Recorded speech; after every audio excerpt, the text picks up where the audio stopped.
حضرت علی کرم اللہ وجہہ کے انصاف کا عجیب واقعہ۔ دو بدو عرب کے رہنے والے دیہاتی سفر کے لیے نکلے ہوئے تھے۔ راستے میں دوپہر کا وقت ہو گیا تو سستانے کے لیے ایک گھنے درخت کے چھاؤں میں بیٹھ گئے۔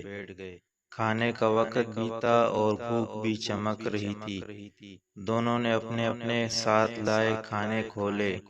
ان میں سے ایک کے پاس 3 روٹیاں تھیں اور ایک کے پاس 5۔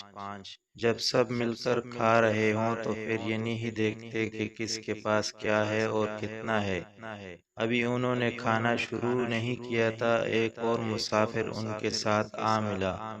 اس کے پاس کھانے کا کوئی سامان نہیں تھا، لیکن وہ کافی پیسے والا لگتا تھا۔ عرب کے لوگ ہمارے دیہات میں رہنے والوں کی طرح بڑے مہمان نواز ہوتے ہیں۔ انہوں نے کہا، کوئی بات نہیں، تم بھی ہمارے ساتھ شریک ہو جاؤ۔ جب وہ کھانے سے فارغ ہوئے تو تیسرے آدمی نے ان دونوں کا شکریہ بھی ادا کیا اور 8 اشرفیاں ان کو دے دیں اور کہا کہ خود ہی آپس میں بانٹ لینا۔ جس شخص کی 5 روٹیاں تھیں اس نے 6 اشرفیاں اپنے پاس رکھی اور 2 اشرفیاں 3 روٹی والوں کی جانب بڑھا دی۔ جس کی روٹیاں 3 تھیں اس نے کہا، یہ کیا بات ہوئی، میری روٹیاں 3 تھیں، تم 2 کے بجائے 3 اشرفیاں مجھے دو اور 5 اشرفیاں اپنے پاس رکھو۔ 5 روٹی والوں نے 3 روٹی والے کی بات نہیں مانی تو مقدمہ حضرت علی رضی اللہ عنہ کی عدالت میں پیش ہوا۔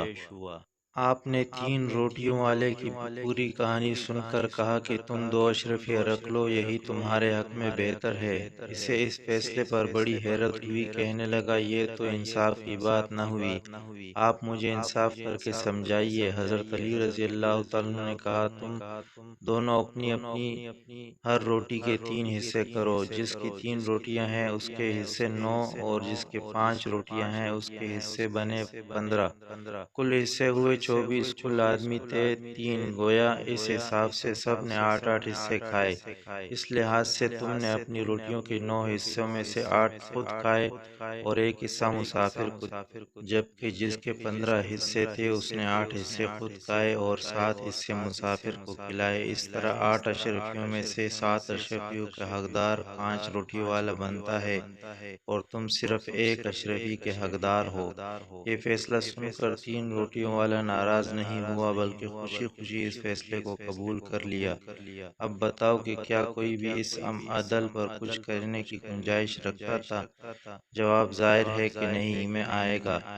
اگر اسی طرح کے فیصلے دنیا کی عدالتیں سنانے لگیں تو یقین مانیں اس دنیا سے سارے فتنے اور فساد ختم ہو جائیں اور یہ دنیا جنت کا نمونہ بن جائے۔ ویڈیو دیکھنے کا شکریہ۔ اگر ویڈیو اچھی لگی ہو تو لائک اور شیئر کریں۔